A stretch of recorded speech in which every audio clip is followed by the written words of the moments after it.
Thank you all for coming tonight. As a quick agenda update, the Faculty Senate is unable to attend tonight's meeting. We'll try to bring them in the future to talk about the Dean's List GPA motion that they passed recently. So that means we're going to move right on to our legislation. Tina, is your thing prepared or what? Okay, before we enter our main motions, Tina has a motion that she has moved from the floor. Tina, would you like to read this? Okay, I am moving a motion which is essentially going to change parliamentary procedure for tonight. It's a formality. We've actually been acting underneath all of this for a very long time, but it's not in our constitution, so technically to act under it, we need a 2/3 vote of it every single time we do it. So I'm going to read what we're going to do, which should sound very familiar to you, and then we'll vote on it, and it needs a 2/3 majority of those present and voting to pass. So we are going to run the queue with an ordered list and unlimited speaking time. Senators and guests will all have equal precedent on the queue. To get on the queue, raise your hands, and I will place you on the queue. Guests who are present who are non-activity fee paying students need to be yielded their time by a student. The parliamentarian may rule a comment off topic and cut discussion. The Grand Marshal may overrule the decision of the parliamentarian when he does not have voting rights. Sub-queues will be open for each subsidiary motion as per normal. So basically what this is saying is that you can talk as many times as you want, but your first time, like if it's your second time talking, someone who's first time talking will get precedence over you. So that's consistent with Robert's rules. Robert's rules limits how many times you can talk. We are not limiting how many times you can talk, is essentially what this is doing by passing this.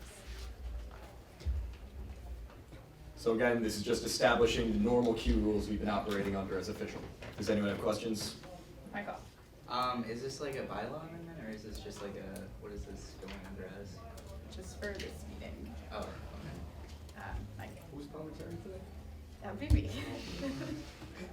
Kyle? Yeah, again, this is just a temporary motion right now. We can do a bylaw amendment in the future, but I think we would want to have a more in-depth discussion about what we want kind of the permanent queue rules to look like for the Senate. Jen? So is this a motion to suspend rules or just a motion to change this part of the rules? Just to change this part. To change it for the meeting, essentially you can think of it the same way as when James motioned last week to limit discussion to 15 minutes. It's the same thing. We're putting. Yeah. If it doesn't go through, what rules are we working under that are different than what we normally do? Okay. I can clarify that. No, I got it. You got it? Okay. So the way it's written in Robert's rules is that you get 2 opportunities to speak. Each you get 10 minutes, and that's it. Apparently, we think.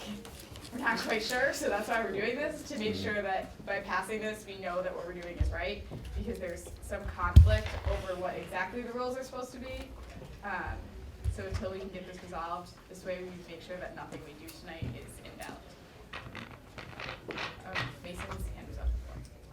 I had the same question I was asking.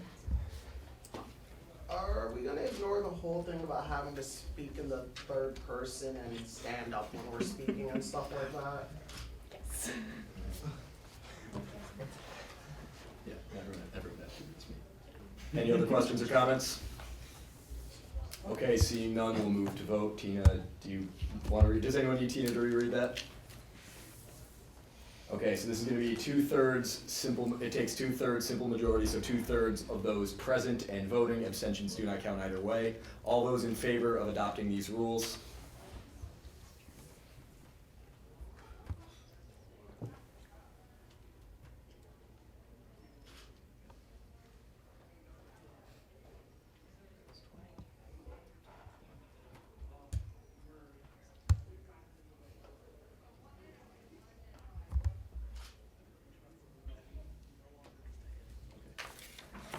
All opposed?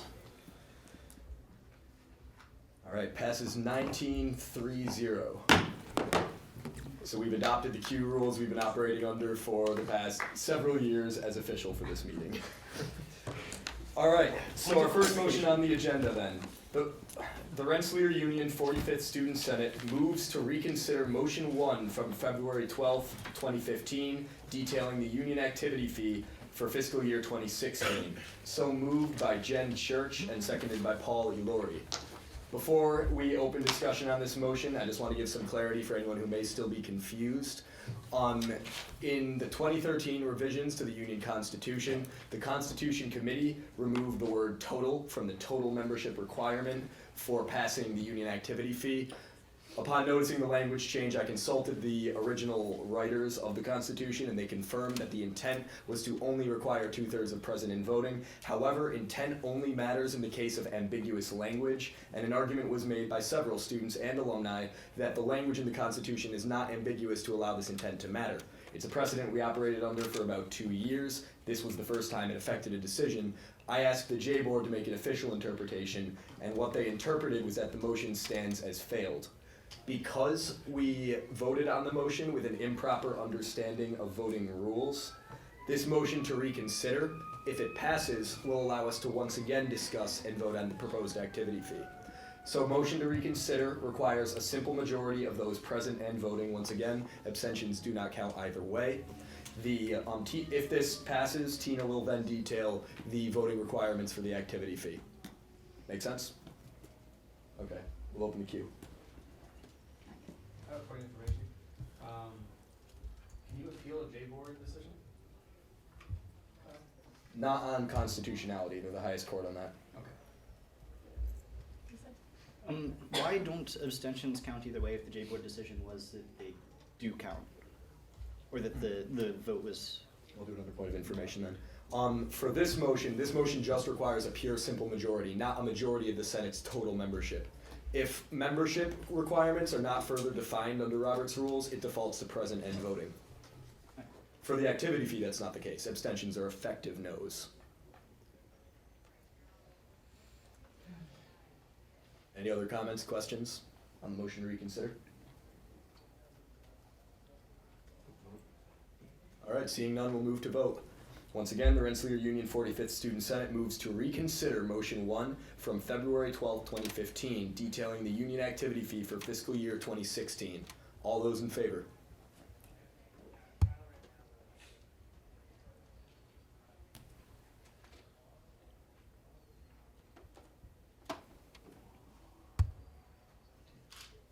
All right, all opposed?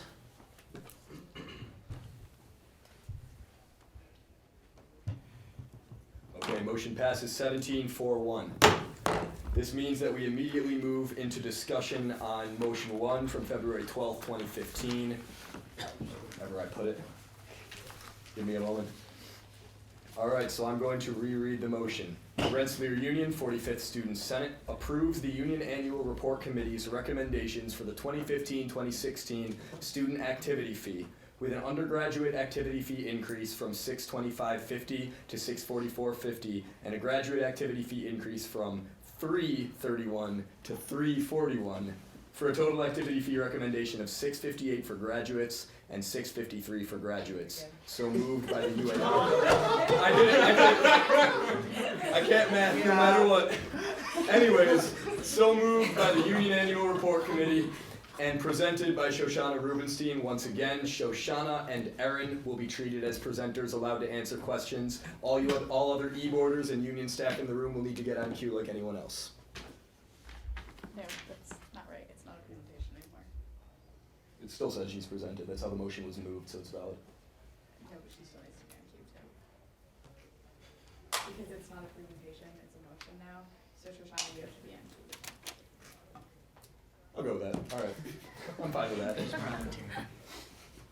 Point of information. Are we opening? Just for We're open. parliamentary procedure, you mentioned, Tina, that non-activity paying students or members would have to be yielded to, so couldn't staff members, they have to be yielded to, correct? Mm-hmm. Yeah, it's anyone who's not an activity fee paying student. Okay, just wanted to clarify. Lexi? Unfortunately, I wasn't in town last week, and I just want to quickly know why the activity fee has increased pretty significantly over the past, I don't know, I think it was like 4 years or so, like what that money went to. Just briefly, you can summarize. So student activities are always growing. Things always cost more. An example would be this year ups in gas prices as well as hotel rooms and stuff like that. This year it's increased under 3%, which is the mandate by the Board of Trustees. They didn't want to see it increase over 3%, so we did hit that goal. But every year it has increased more, but we also have more students, more activities, more programs. We're trying to build a more robust union to help the students in any way we can. So besides regular inflation, which it does increase more than inflation, it's just an increase in services and activities for students. And to clarify what I was just saying, because this is a discussion motion now, you can't respond without getting on the queue. So right. People can't ask questions to me? Or would that just be like a point of discussion? So right now, because it's a motion, everything is discussion. Okay. So they're not, if they do ask a question, they can ask Kyle, if they can yield the rest of their time to you to answer it. But they'll have to explicitly state it. Okay, my bad. Michael. So considering that we've opened it up to rediscussion, or is that a word? Reconsideration. I would like to hear, since we did a roll call vote last time, from like the people that said no, and the reasonings why, to kind of eliminate that reasoning, or just try and understand where people are coming from, to see if we can either change their minds or understand what their ideas are about the activity fee. Shoshana? I just wanted to reiterate what I put in the email last night to the Senate, because I know we have a good number of guests tonight. Following the discussion last Thursday, there were a number of questions and a request for clarifications.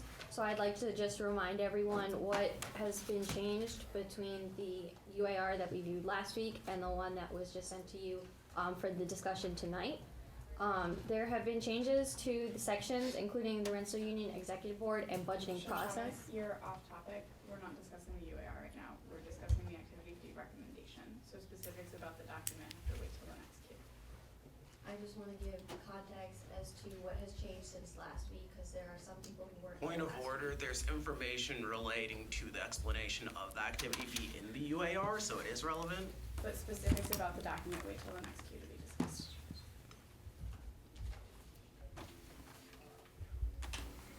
Justin? I yield my time to Shoshana to describe, excuse me, the unclear parts of the budget that we were worried about last week. Not the document, the unclear parts.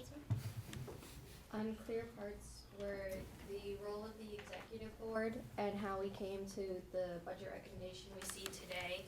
Additional clarification on changes specifically related to clubs, athletics, and the administration office. Information about class dues. More detailed explanation on the calculation of the recommendation. An expansion of information so that there are 3 years of data so that you can see more historical information without taking the time to go to old UARs. An appendix of club-specific club returns, as well as general club returns across the last 3 years. And then finally, clarifications on a number of different programs, including any programs that those budgets do. One example is the Mueller Center funds fitness and martial arts classes, so those things are explicitly listed. And after this, I'll yield my time to Erin so she can ask the question, or answer the question. That's fine. Thank you. I was curious, because you said that the money that you're taking is to go back to the clubs and to help enhance the services that are provided to them. Is there a number, a figure that you can give me that's the average increase or decrease in budget total for clubs over previous years? Like, did clubs on average increase 2% or decrease a certain number? So I can have the number for you, I don't have it pulled up right now. This year, club funding decreased by 2%, but the biggest factor in that was that most of our sports clubs do a lot of traveling, and so last year it was at 50-50, and so most clubs put it in as 50-50. We moved it back to 60-40 because we did not have the funds to support 50-50 travel for all clubs. So that's where the biggest decrease came from this year. In past years, it has increased every year.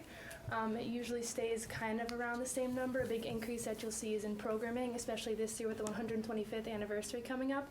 There is a large fund for special events. That way we can celebrate this because it's a big deal for the union.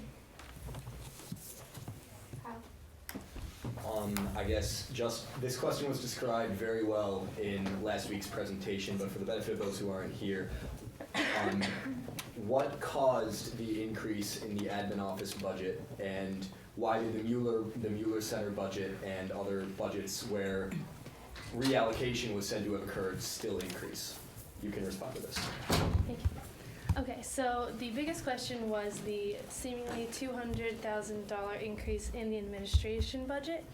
So the administrative budgets were a grouping of budgets, but most of this money that was moved there was all salaries that were being grouped from the Mueller Center and from facilities, because it's easier with bookkeeping to have all of the salaries in one place and to have, what's the name for, like benefits. Benefits. All the benefits grouped together. And so this money was taken out of the Mueller Center and facilities budget.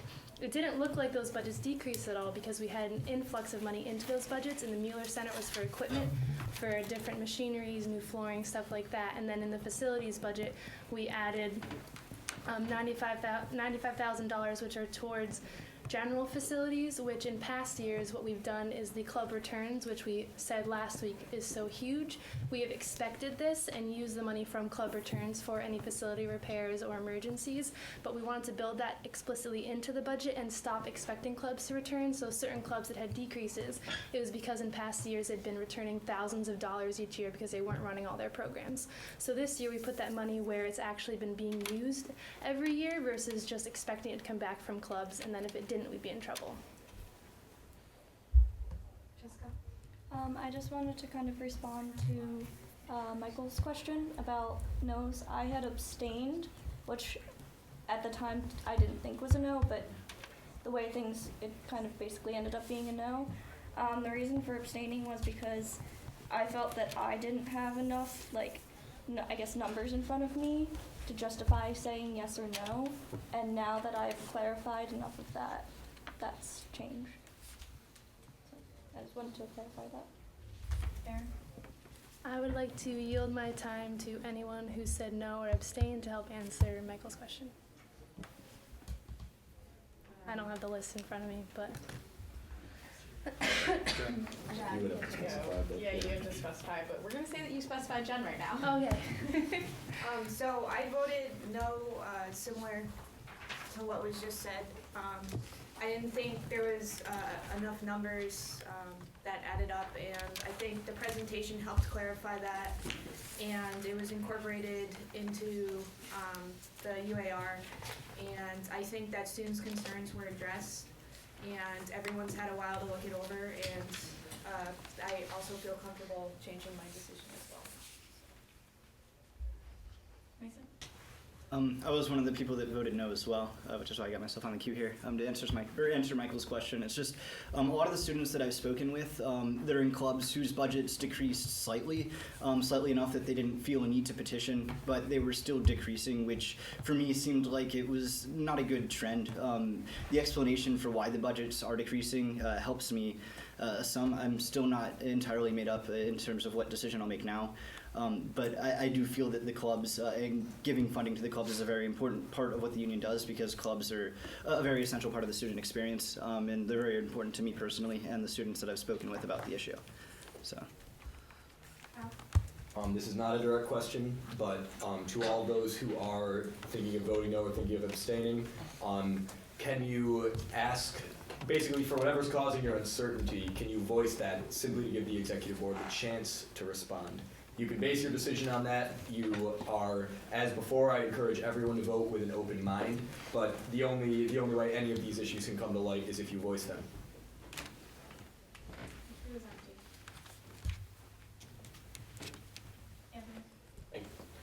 So I just wanted to kind of clarify, I'm not sure if everybody's completely familiar with how the board works post-budgeting just during the year. So I wanted to ask Erin, can a club come after they've submitted their budget and get additional funds during the year from the board? That question's fair. Okay. So if a club finds that they want to run a program or make a purchase, or if an emergency occurs for something that is not in their budget, they can come to the executive board mid-year with a proposal. With this proposal, they come to their executive board representative and their SARP, which is their student activity resource persons. Then they come before the board and they make a proposal. And this is what club contingencies and club travel contingencies are for. We have funds there for the unexpected, for new programs, for clubs that find something they want to do that they didn't know they wanted to do last year. Maybe there's a new president, maybe there's a bunch of new members. And so there's plenty of opportunity for clubs to grow throughout the year. Your budget is not stagnant. Not only can you get this proposal and get new funds or additional funds, but if you decide you don't want to run a program and you have a better idea, you can come to the board and reallocate funds that are in your budget currently for one thing and put them towards something else. To answer your question? The queue is empty. Motion to call the question? Oh, that's fair. So we can second it though. I'd like to second to call the question. Okay. So the question is called. We're going to vote, and for our new senator in the room, calling the question basically means that would end discussion and go straight to a vote on this motion. So all those in favor of calling the question?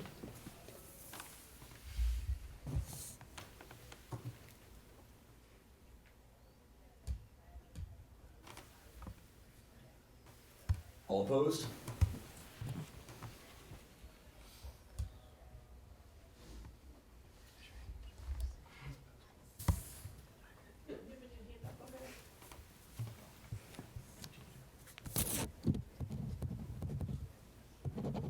Okay, motion fails 9-13-1. Debate continues. So, in short, I feel like a lot of the concerns that were raised over the past, since last time we met about where fees were going for, why different budgets were cut, and where certain distributions went were addressed and put into the union annual report copy that was sent out to everybody, which in one of its appendices now includes a comprehensive table of the different returns and of every club for a period which I believe is over the past couple years, though I may be wrong.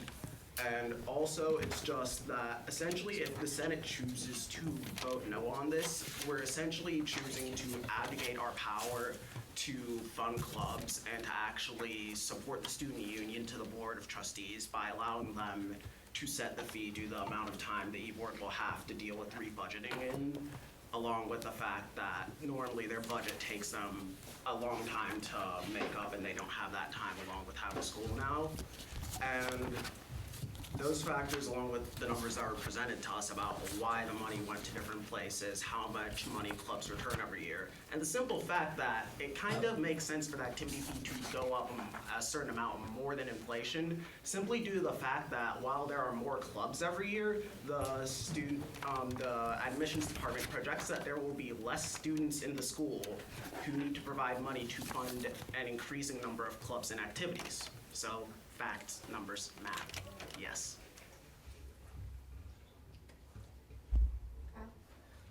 Just to clarify on that point a little bit, regardless of my opinion on the budget, keep in mind that our decision here is whether to accept the budget that is before us. While we definitely don't want the Board of Trustees to be making the final determination, it's our duty as a Senate to decide whether we believe this budget is fair. Base your opinions on that largely. There is still a little time. It's a time crunch, but I just want to make sure that if people are opposed to the budget, they don't vote yes just because there's a time crunch.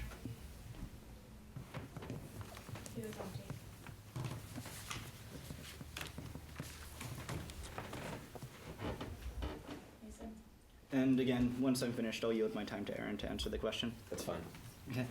If this were to be voted down, are there any changes that you could think you would make to try and satisfy any of the complaints that you've heard? My current, challenge would be that I have not heard a complaint or a suggestion. So if you were to vote no, I have no clue what you want us to change. If the objection is just to the 3% increase in the activity fee, we can look back and see where we can make up that money, but that would just involve cutting more clubs. If you have a problem with a specific policy, I would love to hear about it. If you have a specific concern about different clubs, you can come and talk to me. I have office hours every week. You know my email. My biggest issue is that I don't know what the problem is, so I don't know how we would fix it. The queue is empty. Shoshana? In my personal opinion, I think that this is a very reasonable budget. I've heard a lot of complaints that the increase is not proportional to the additional programs and services. So I'd like to point out some additional programs and services. There's new equipment in the Mueller Center. There's extended hours for strength and conditioning. There are additional classes in the Mueller Center. There are additional investment in facilities which are wearing away. There are new clubs being funded. We have 149 funded clubs this year. We also have added programming in the Clubhouse Pub. We have a lot of new programs and services for every student. The queue is empty. I'd just like to point out that at this point, we're going in a circle. There's the group of people in this room that are going to vote no, that are still going to vote no because they're biased in the fact that they're either in a club that feels they had a budget cut or because they feel they shouldn't have to pay an activity fee. So I feel that we should stop going in a circle of information because I feel most people in this room have made up their mind already. Then, kind of to echo Aaron's point, are those who are concerned about the budget willing to voice their specific concerns so that in the event that this fails, the executive board has an idea of where they can reappropriate? I just want to invite you all to speak up. Queue is open.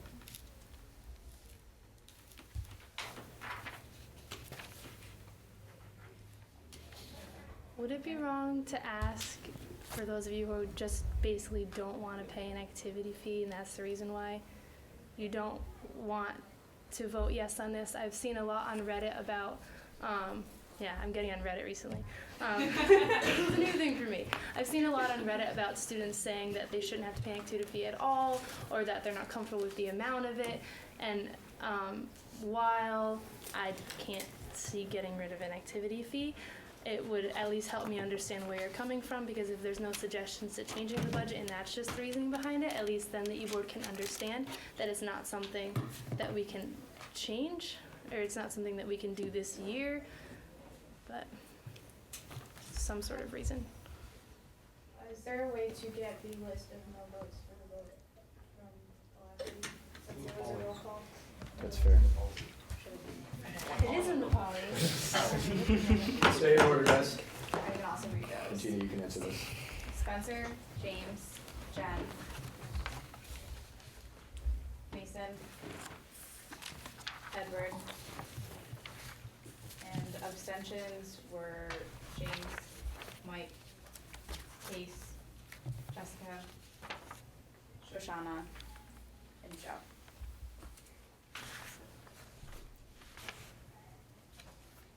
Queue is still empty. Anyone else like to speak up? Otherwise, we'll move right to a vote. So my biggest issue with the fee as it stands is that I wouldn't say a large number, but there are numerous clubs that drastically outuse their what I would consider fair share of the activity fee based on the number of students they are enrolled with. Am I allowed to name clubs? The yearbook really stands out. I know there's been some discussion about that. I think there needs to be a restructuring of the fees in general and let students speak with their wallets and pay dues to the specific clubs and have some sort of structure in the union for that. Because right now I'm subsidizing a bunch of clubs. There's no way I could, I don't think I could get my fair share of the activity fee the way I pay it now. Just to speak, just because I have knowledge of this club, because somebody had complained about, or mentioned on Reddit, complaining about their subsidy earlier today, so I looked into it. one of the clubs that a lot of people said has an disproportionate budget is the Black Student Alliance, which the reason its budget is the way it is because they put on all different events throughout the school year that aren't just for the 28 members of the club, but rather for the whole school community. For example, they're in charge of running and hosting 2 separate weekends for prospective students, Accepted Students Day, some Accepted Students Day things, and Star Weekend in the fall where they have programs for and host prospective students on campus. They also run all of the different things for the awareness about Black History Month and different things over this month, and a lot of their funds go to not only their events, but also having lighting and stuff for their events, which are provided by UPAC. And one of the things that essentially it's like, when you're just looking at the club's budget or its number, that doesn't always just give the complete picture of things. And if you had questions about it, you would probably be able to talk to Aaron or one of the other e-boarders to show you the breakdown of that club's budget and also show you that club's returns. So whether or not they're just getting that much money and using it, or how it's actually spent. So I yield the rest of my time to Erin if she'd like to comment on that. We went a little long and we had a few people on queue, so I'm gonna say no this time. Yes. I'm gonna respond about the transit. I'm their e-board rep, so I'm very familiar with their situation.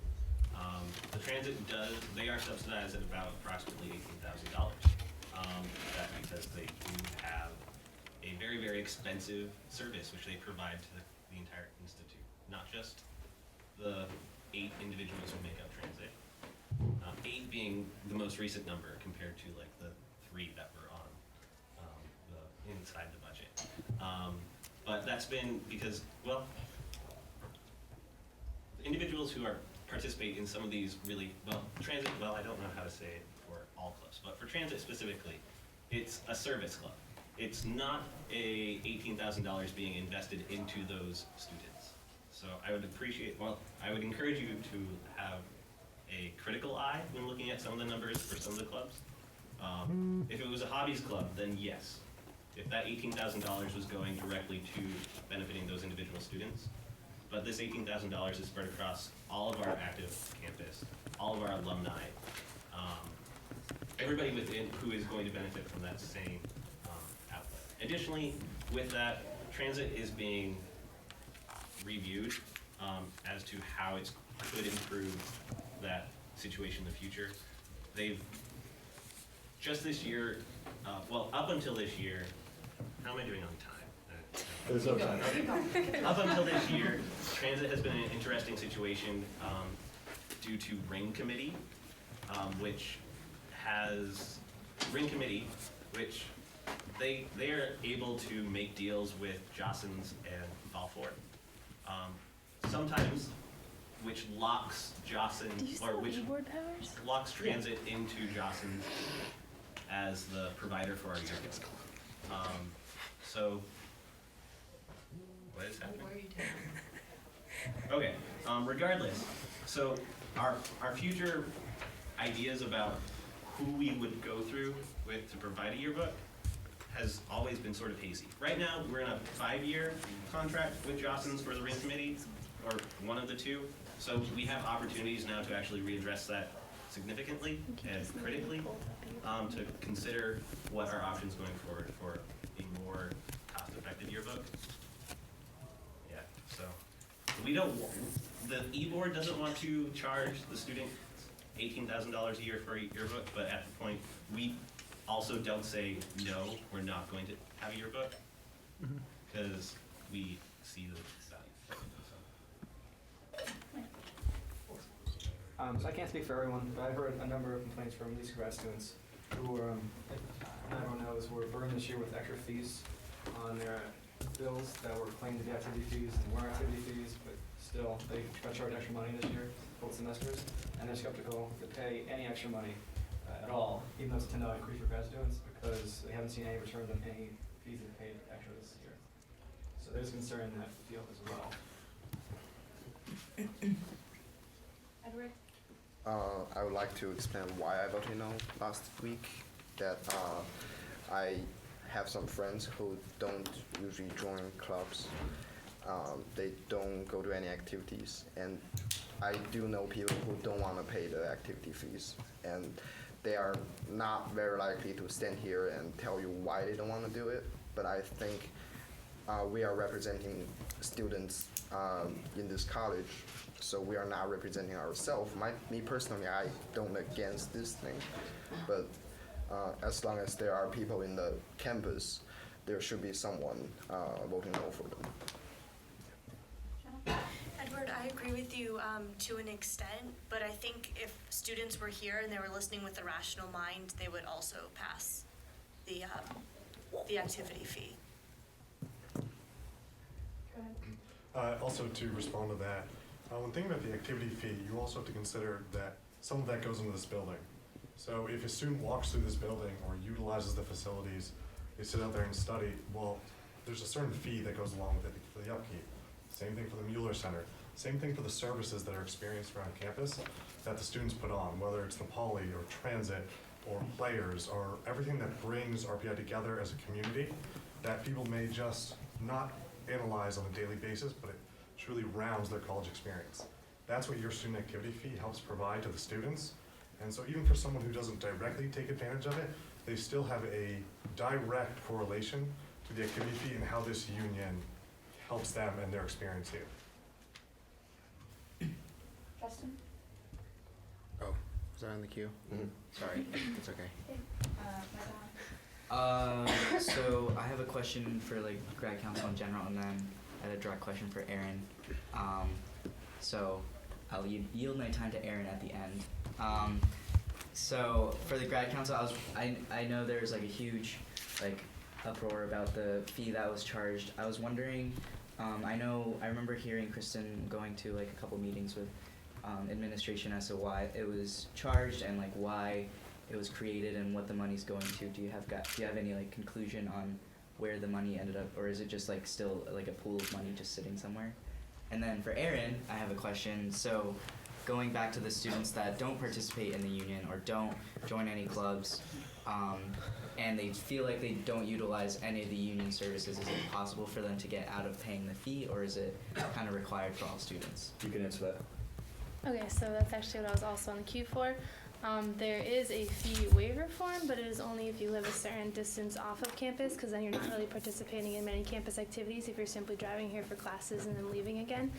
I think it is very impressive if a student completely avoids everything union related, from the Winter Carnival to the hockey games to the Big Red Freakout to this building to clubs, to the activities the clubs put on, to the dance floor, to the Mueller Center. I would be honestly impressed. However, I do believe there are students that do that, but it is a very tough balance, and one of the first questions I was asked when interviewing for the executive board is, how do you know when the activity fee has been raised too high? And it is a balance between trying to benefit the most students possible and give the students here that want to take advantage of opportunities without taking too much from the students that do not participate in all these opportunities. And we try every year to come up with new programs to reach more students if possible. A good example would be for the grad students. We've significantly increased programming in the pub, and I know that's something that grad students take advantage of more than undergrads, or at least evenly, because obviously more of you guys are 21. And so that's one thing that we try to do to reach out to grad students and to benefit you guys. If there's different programs you want to see put on, I know that we're interested in doing more things for students who feel they're not getting anything out of their activity fee. It's really hard to reach every single student, but we really do try our best. Speaking towards the grad student increase, so aside from, there are a lot of new services that are being provided to both grad students and undergraduate students across the board. Something like the 125th, that's something that got tagged on to everybody's. It's a one-time thing, so that fee isn't going to be there next year. But it's still an increase this year that hit everybody. Additionally, grad students are projected being at 200 less. So 200 less grad students, or the numbers of grad students at RPI. So that's drastically increases the portion of the pie that each individual person has to make up. So if it's projected, like grad numbers, 2024, want them to be doubled, I believe is the idea. It's the goal, right? Doubled over this year, so like next year it'd be like even more than that. because they're going down. So, but that contribution of like the activity fee, it shouldn't hit as hard each year. Marcus? Michael, you had a question about where has the graduate class fee actually gone? So a little bit of history about that. That we didn't find out about that until it was actually on the bill. We had a meeting to try to explain what is this going for. They didn't actually tell us at the time. It's currently a big pool of money that has not been used.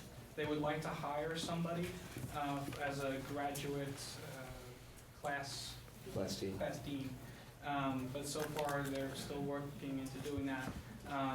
In addition, we just came from the meeting next door on the Res Life meeting, and Mark Smith had said that they want a meeting to figure out programming, which was supposed to be scheduled a while back, but hopefully we'll be able to schedule that in the future. Can I ask your name real quick? Nick Thompson. Thank you. James? So I voted no on the motion last week, and my biggest concern is, as of right now, the graduate activity fee increase is not in any way tied to graduate stipend increases. So what I'd really like to see is the graduate activity fee increase, kind of that decision taken away from the executive board and tied to the Board of Trustees' decision to increase graduate RA and TA stipends. For example, last year the activity fee for graduate students went up. We did not see any increase in our TA and RA salaries. Those generally happen, as far as I know, only in the 3 years I've been here, there's only been one increase.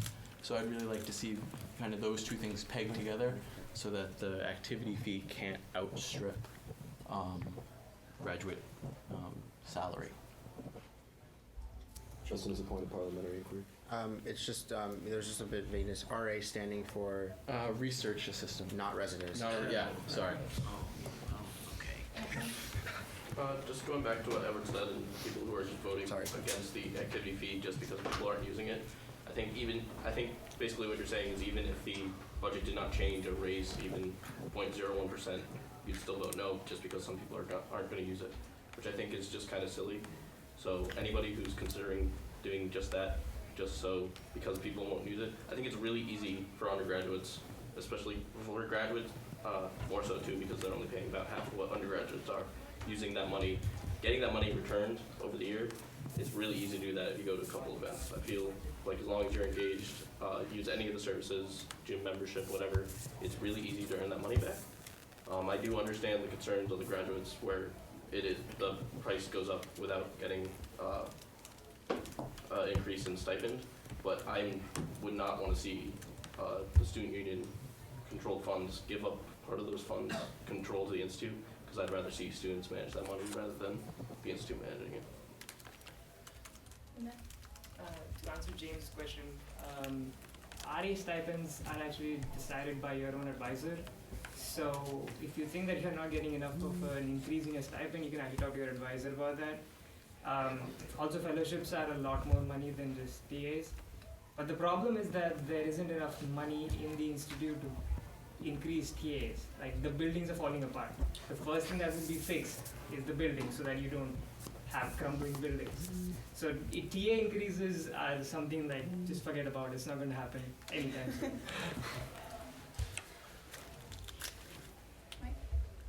Talk more about this for some reason.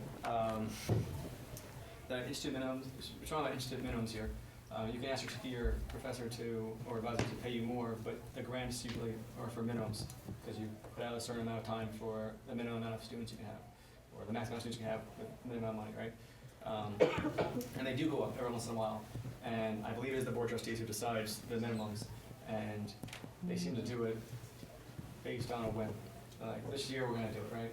But we seem to have, graduates at least seem to have huge fee increase in the last couple of years where we had not been given more money in our grants. So our pool of money that we can use to live here in Troy is getting smaller and smaller. And things aren't getting cheaper in Troy. In fact, they're getting more expensive with more stuff coming into it. So it'd be nice to have some kind of grant money to replenish the fees we're losing as well. Shoshana? It was brought up previously that club budgets are not proportional to their membership. As a member of the executive board, I just want to emphasize that club membership is only one piece of the pie when seeing the whole picture of how a club operates. We looked at club returns, we looked at club membership, we looked at club programming, we looked at who affected from that programming. Was it hitting just the students in the club? Was it hitting the community? Was it hitting undergrad and graduate equally? I think that I've heard in the past that members of the Senate could come to budgeting and see the process and understand how these decisions function, and I'm really sorry that that didn't happen this year. I didn't know that happened in the past, but I hope that might happen in the future, because it is something to see when you're faced with hundreds of thousands of dollars and you understand that you can't give it to everyone.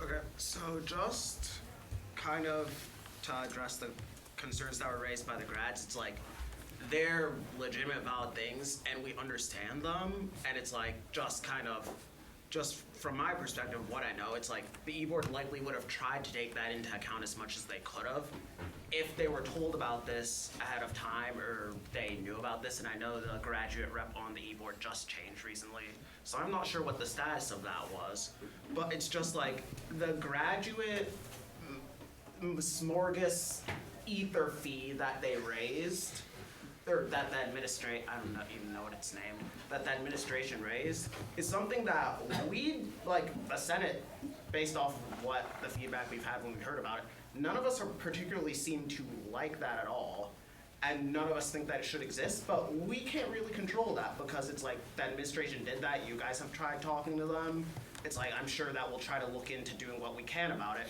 but we can't really touch that.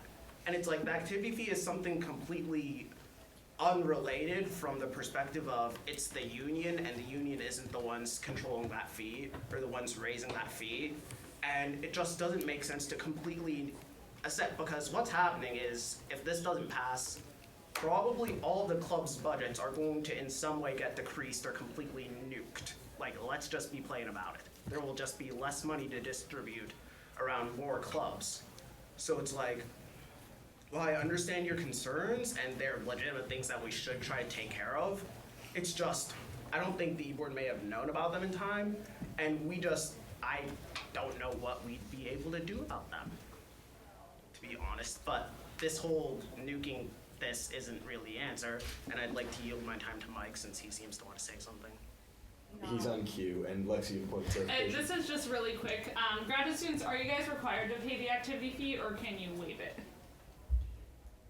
Yeah, like if you're a graduate student. Jen can answer that, yes. The waiver is the same if you live, it's a 25-mile radius. So if you live outside of that, you can waive the union fee, and you can also waive the new class fee that they added to it. But if you live too close to campus, you still have to pay. Yeah, within that 25 miles. Okay, thank you. Keegan? I'd just like to point out that I know the grads are mad that it's being raised, and I'd also like to say, from what I've heard, it wasn't voiced early, and to shut down this whole thing over this, I mean, we could technically go back, redraw this, and try to work it so there is no raise, that's raising your fee this year, but it seems like it may be a little late in the game to do that, so what it might be worth doing is putting up with it this year, and biting the bullet on it, and just fixing it for next year. And I know that's not what you guys want to hear, but I think that's what we're at. I'm gonna have to contradict both of them. So the fee is calculated, and with 200 less grad students, but we still look at, if you look in the UAR, it does the participation for different clubs, it does participation in athletics, participation in different activities, plus the things that are split by enrollment. And one thing that did occur this year was there was one graduate athlete, so his cost was put in there. Plus, with the 200 less students, it was just a greater amount than before. It was Reggie, I don't know if you know him, but basketball, football player. So it is calculated, and if the fees from the school I'm sorry, we don't have an effect on that. I got a lot of phone calls about it at the beginning of the year, a lot of emails, because everyone thought thought that it was from the union, but that's not from us. This is something different. This is something for the students. And so I don't want the activity fee to pay for this ghost class dean that you guys don't have and the programs that you're not seeing there. But what I would like to see, I have a month and a half left in my office. If you guys have specific programs you want to see, come talk to me. We can work together. It doesn't just have to be something through your class council. It can be different union programming, or we can add more activities to different things. I want you guys to get what you can out of your activity fee, and voting it down just because it increased by $10 is not really going to help anyone. And the board was going to increase by 3%. That was the number we were given, 3%. So if giving it to the board takes that power away from the students, which I don't want to see, this is something that we're so proud of. Giving it to the board, it's the same, they're the ones that just gave you that new fee. I don't see how that would help you guys, because it wouldn't stay, they wouldn't say, oh, so we're not raising their salaries, we're not going to raise their activity fee. Everything raises, your tuition raised, and yet you didn't get more money for your stipend, or this fee was created but you didn't get more money for your stipend. Giving it to them, or control to them, as you said, wouldn't stop it from growing, if that makes any sense. That's all I got. So I have two things. The first thing is, while I agree with maybe a different way to structure how we pay the activity fee, like Spencer brought up, at this point we have an activity fee. We've had an activity fee for the past, I don't know how many years, but a lot of us are not first-year students. We've known this activity fee has been coming, and this is where it gets voted on. So if you wanted to change the structure of that, you should have started back in the fall and not right now. So while I agree with changing the structure might benefit more students, especially with the amount they have to pay, I don't think now's the time to really implement that. The second thing was in response to something Paul mentioned. I know he said that the grad fee is a grad problem, but you have 6 grad senators here that help you with your undergrad problems. I did not.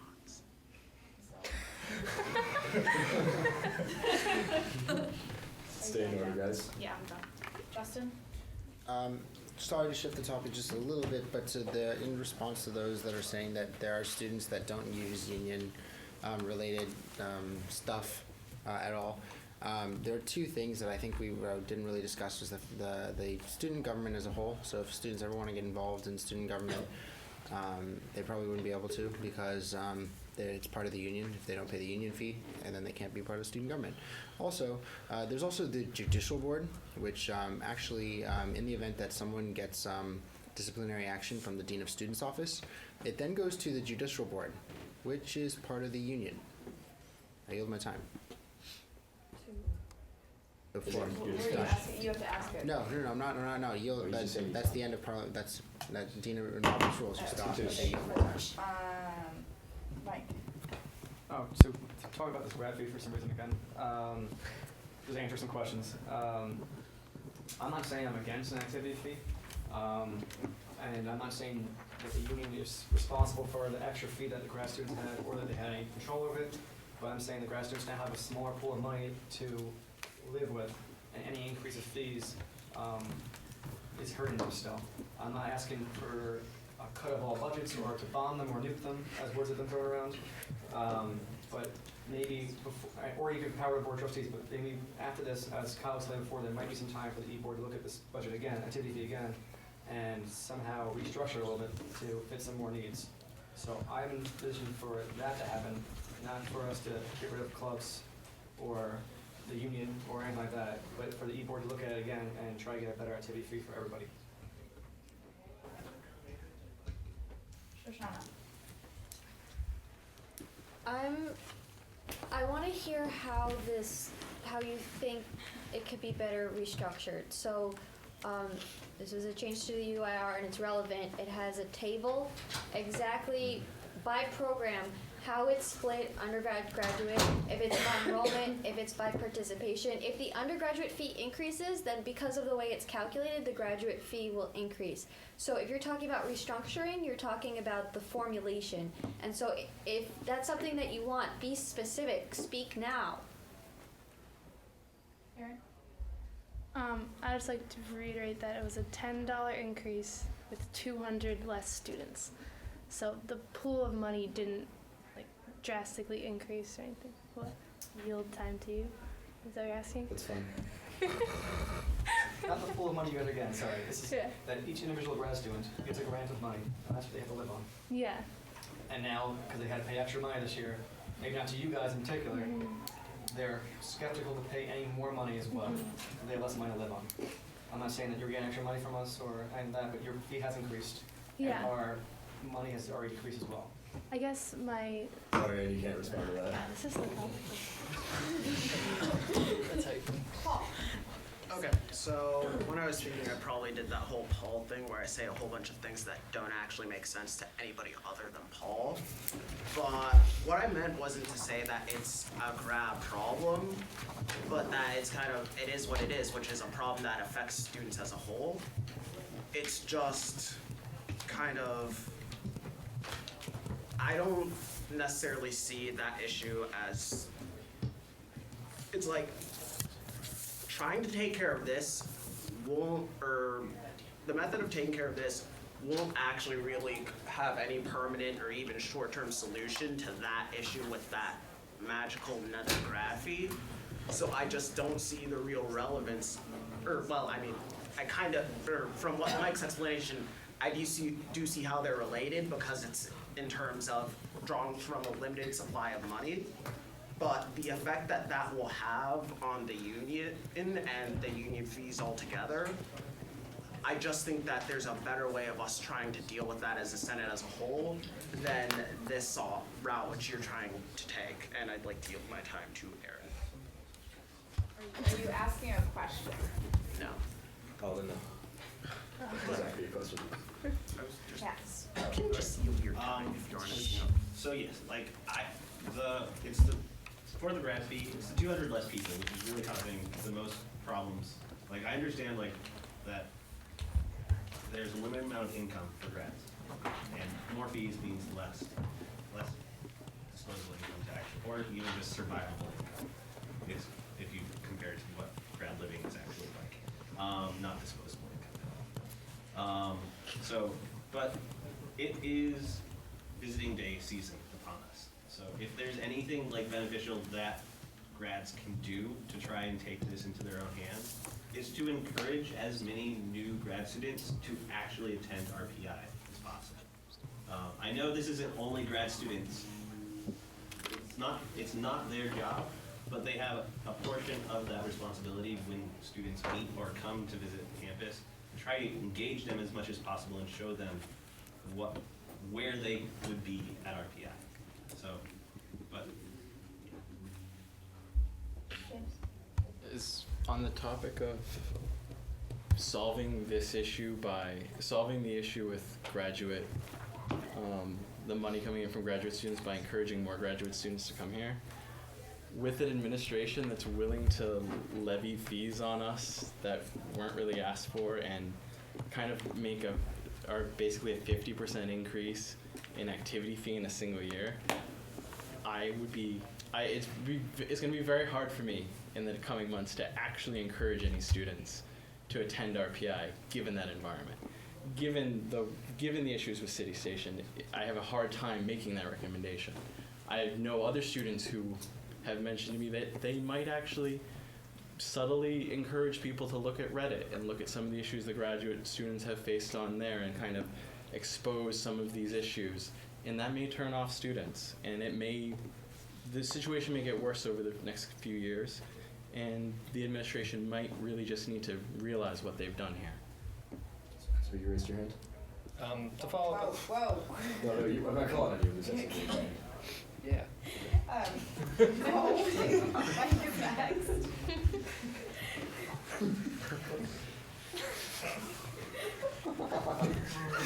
Rules of Karen. Okay. Take a second to laugh if you want. reiterate though, the grad fee issue is a different issue, and I'm not asking the Senate to fix it, but if you guys can, please do it. I just want to make sure everyone's clear that I know your fee does not affect our fee, but we have less money now, and it's harder for us. And that fee we got from the administration was mysterious and not explained for a while, and it's still kind of sketchy where it is. So there's a lot of grad students who don't trust any kind of fee for the moment. So, not speaking for me, I'm speaking for a bunch of people here. That's fair. To follow up on James's point and Mike's point, when you look at competing universities, which, I mean, the promote RPI to get your fee lower, long con, doesn't really work out. You look at other schools and they pay more, the administration doesn't levy fees mysteriously, doesn't give away information to their collaborative housing project to cold call you about, hey, want to come live here? It's, I mean, it's just a systematic trend, and to imply that we should take the initiative to recruit more people because things are great doesn't really work out. I call the question. That's it. Okay, all those in favor of closing debate and voting on the motion?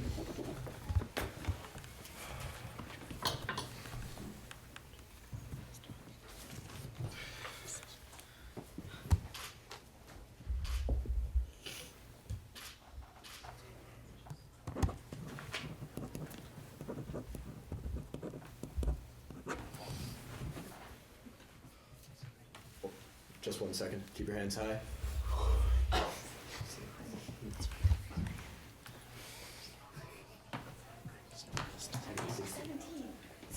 got 17. 16 plus the post. Wait, hold on a second. They all have 17 too. Okay, 17. All opposed. I can do this. Thanks to the keyboard. No, you Yeah, can't, again. not on a call to Anthony. question. Voting on some subsidiary motions. Point of information behind people, useful. Yeah. 6. How many do you have opposed? 6. 17-6. That's it, yeah. All right, this passes 17-6 November. We call back to another vote. Call to overrule. Yeah, the motion to roll call. Motion Yeah, to overrule that. That's, I mean, that's in order. Do we have a second for the roll call? I'll second. Wait, no, wait. I have a point of This clarification. is not a roll call that he's calling for. Overrule. Can I? He's calling for a motion to overrule. To overrule what? It wasn't clear that there were still people on the queue. Yeah, second, I probably wouldn't have voted I wouldn't have voted I yes. didn't You're say the acting- queue was empty. You're acting parliamentarian, is that valid? That'll be fun. I was basically. More votes. Give us a moment. I just want to know if they can actually call that when That's only supposed to be for me. You can, actually. While we're waiting, Anthony. It's an important. Anthony, by the same Robert's Rules clause, that gives me voting rights on the activity fee, I can vote on subsidiary motions for the activity fee. And I can raise them myself, etc. You can check that later. I know like when it goes back to age, it doesn't make sense. It just. You know that? I was doing civil support just to get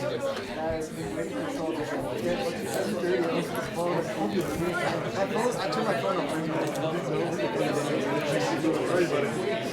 You know how I woke up hearing like somehow broke in my room?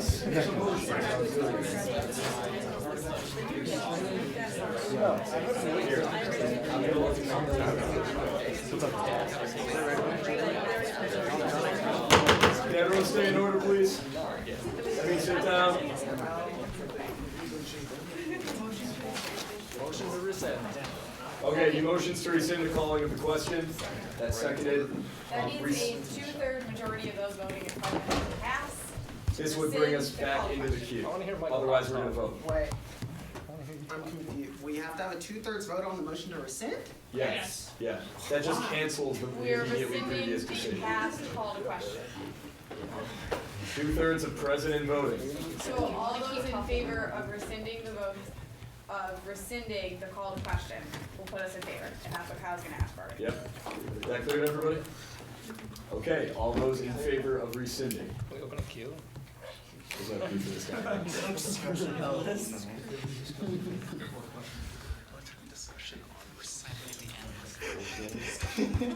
Okay, am I just like terrible at counting today? Yes. 3, 4, 5. Like today. Oh, I didn't see Michael Hines. Seems like you can't read numbers. What do you do today?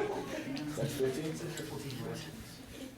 15, yeah? Okay, 15, all opposed to rescinding?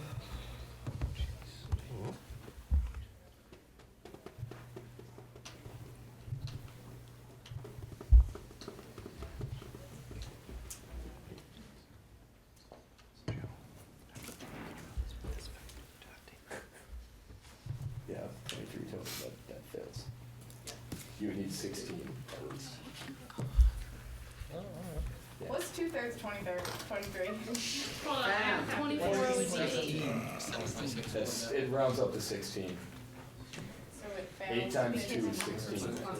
Unless you have 0.3 of a person. 15.3. Wait, does it round up? Yeah, it does. Yeah. Like 2/3 of 23 is 16. Because 15 is less than 2/3. It's, either way, it fails 15-8-0. 3 rounds down. So that means we're Wait, voting. what was that, Paul? But 0.3 rounds down. But it's an extra percent, it's going around up. Stay in order, please. This means we're going to vote on the activity fee. Motion to vote by roll call. Okay, we have second on that. Okay, we're gonna roll call. Motion to change roll call procedures to doing roll call the way we've always done it by class year, because our constitution states we have to do it alphabetical by last name, but we've been doing it by class year, and I don't have an alphabetical list right now by last name, so I'm gonna do it by list on the second. Cool. Second. Okay, this requires 2/3 again. All those in favor of doing roll call vote by class years, which include me. Okay, we're not gonna get down with this. This passes. Not right now. That can't be done. That can't be done in the middle of motion for recess. How long? Like 5 minutes. And that that's the question. Can't set it as an instant. It can't interrupt, but Okay. it's not interrupted, you haven't started voting yet, it needs a simple majority to pass. All right, Mike Kayola motions for a 5-minute break. This would be right before the vote. When we get back, we go right into the roll call vote. Do we have a second? Second. Okay, this requires simple majority, so abstains don't count either way. All those in favor of a 5-minute break right now? Well, good.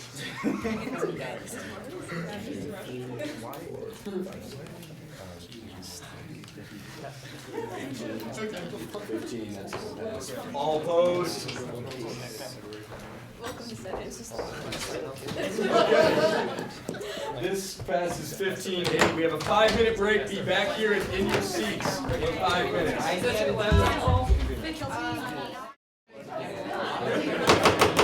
All right, we're going to return to order. We're going to be jumping immediately into the roll call vote. Everyone listen up, please. Tina, can you explain the procedure for the roll call vote? We have one new senator in the room. As we just passed the motion, we will be voting roll call by class year, starting with the graduate, ending with Greek, independent, and grand marshal. You can pass the first time, vote yes or no. The second time, if you pass, we will ask you again, and you can, at that point, vote yes, no, or abstain. As one final point, this motion requires 18 yes votes to pass. A no or an abstain are effectively the same thing. Point of order, there is no abstain, it is a no. You cannot offer the abstention option, it is. That's actually wrong. You're allowed to abstain. You are allowed to. Point of inquiry, slash point of order, slash point of parliamentary procedure. Were we technically in voting procedure at that time? Because if so, we are a closed room and no one else can enter the room at that time. We were in recess and we hadn't started to vote yet. Okay, so we are now in voting procedure. Yes. So no one can leave and come in. Yes. Is everyone clear on the rules of the vote and how a roll call works? Tommy, as the new senator, are you all clear? Yeah. Okay. Alright. Yes?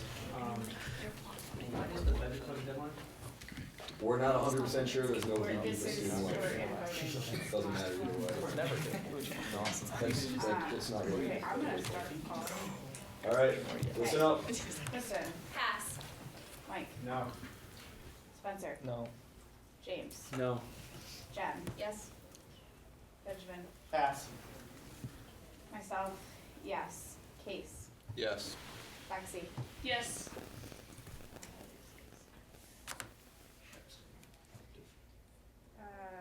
Jessica.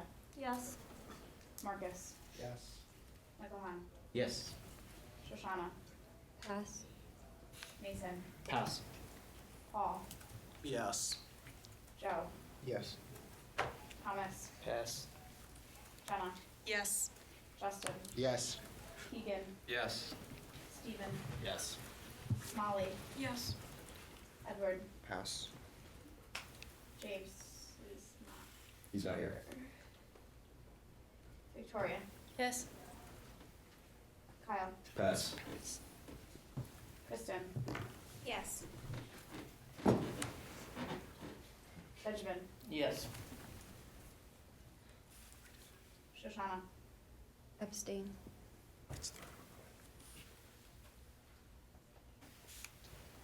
Mason. Yes. Thomas. Yes. Edward. Yes. Kyle. Yes.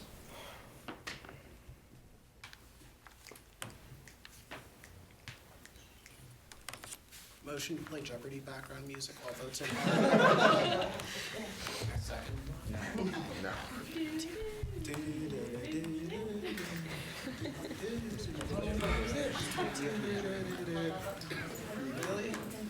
Really? Next week. Yes, I'll say yeah. No, we're still kind of close. Oh, yeah. Pause for I'm gonna let it work. Hi, how are you?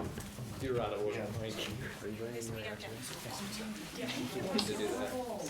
Do you? Do we have a deal? Yes. Okay. Nice looking Yeah, fantastic. no, definitely. I didn't have to really go. Sounds Kyle. My fault.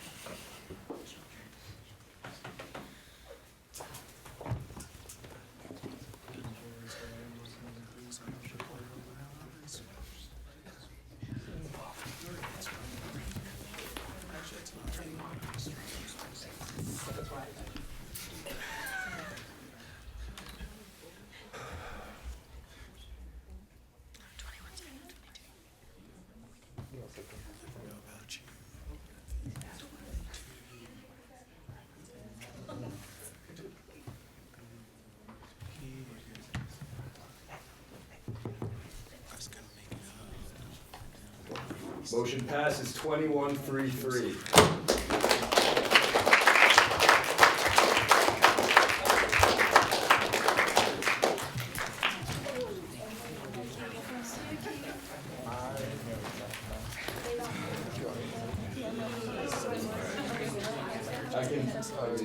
We're going to continue with our agenda then.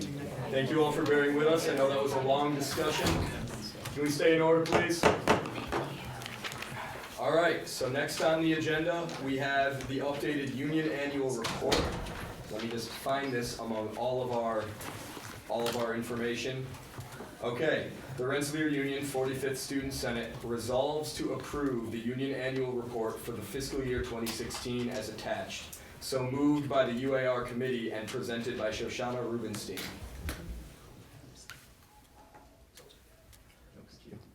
Just give Tina a moment here. I know I was very vocal last week with criticisms and comments. I got all my comments and questions addressed. Thank you very much for that. I'm sorry if I talked too much. And I helped this past weekend as much as I could. And it looks really fantastic. And I think that it much better describes the budget than last week's version did. I mean, I was basically going to say the same thing, that I think it kind of reflects now like what was shown in the presentation and better kind of explains to students, which is why I voted no last time. And I just want to thank everyone who worked off the hours over the weekend, especially on it. It is empty.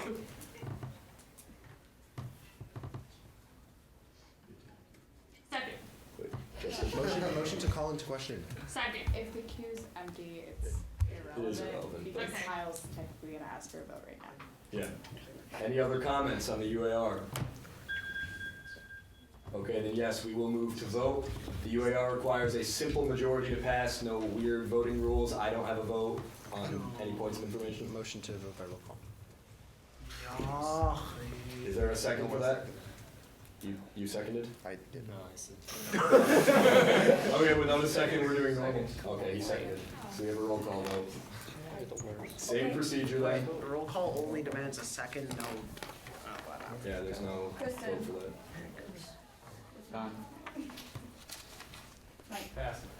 Spencer. Pass. James. Pass. Jen. The UAR. Yes. Benjamin. Pass. Myself, yes. Case. Yes. Lexi. Yes. Lisa. Jessica. Yes. Marcus. Yes. Michael. Yes. Shoshana. Yes. Mason. Yes. Paul. Pass. Joe. Yes. Thomas. Yes. Jenna. Yes. Justin. Yes. Keegan. Is not here. He left. Steven. Yes. Molly. Yes. Edward. Yes. Victoria. Yes. Mike. Yes. Spencer. Yes. James. Yes. Ben. Yes. Paul. Yes.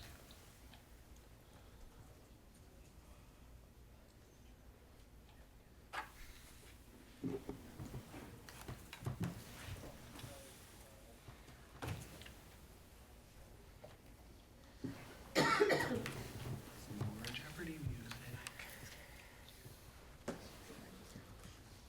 All right, motion passes 22-0-0.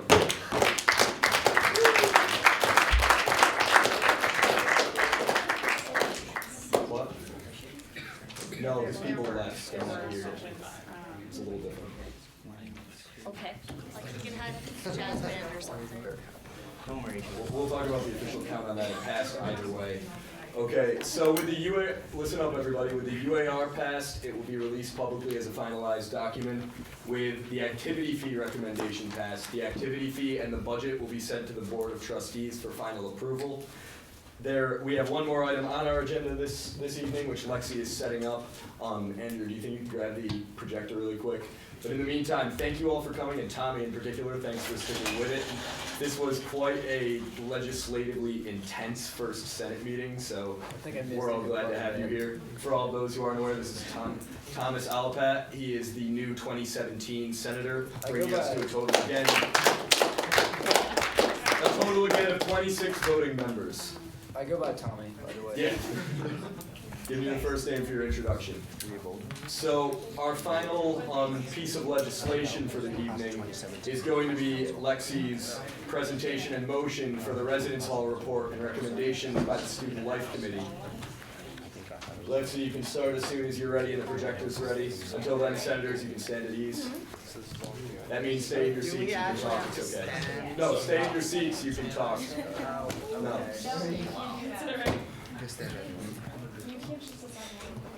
No, it's not having a break, staying at ease just means that they can discuss openly. Is that actually a thing? Chills for a sec. That's work. That's the translation to non-GM speak. Is the projector up and running?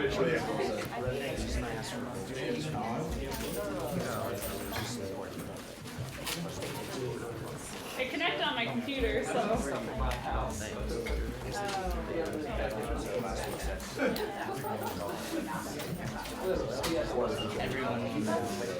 Everyone already knows. Now everyone's gonna know. Well, either way, we'll do it. Not really. It's like on YouTube. It's internet. NBC. Hey Kyle, can you check on my computer or somebody to make sure it was connected, but Paul, are you willing to operate? no, I have a clicker. I don't need that. I just need to make sure it's connected.